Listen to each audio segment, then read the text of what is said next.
Gentlemen, don't think for a minute that AI is never going to replace us because they are working so hard to replace people. And think of it, break it down by segments. Look at my gray hair, for example, and I'm going to tell you that ageism was a huge problem in corporations, and especially in corporate America. You reach a certain age in companies, there's a shift in how they treat you because they hate paying a livable wage. And the problem with veteran workers or workers that are experienced like myself is that our experience commands a high salary or at least a livable wage, and they hate that shit. So they can't wait to replace us with younger workers. Okay. But then they have the expectation of younger workers to pay them pennies because they know they don't have the experience to command a high salary or a livable wage.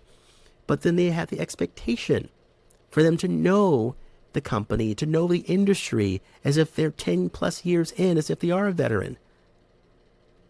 What these sociopaths want to do is replace all of us with machines that don't have the real knowledge, that can't command a real salary, a livable wage.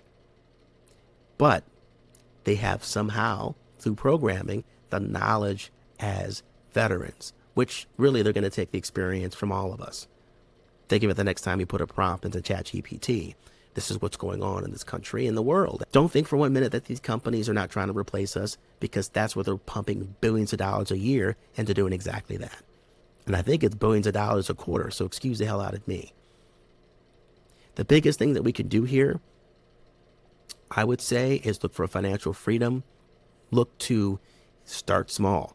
When it comes to trying to break away from corporate America, start with a hobby start with your side business as a hobby.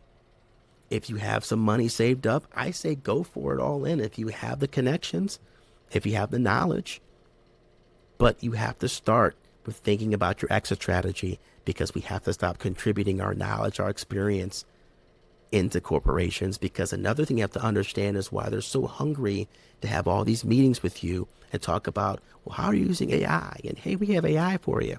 So you can siphon in your experience that you have in a machine that will take it, and that will eventually take all of our jobs.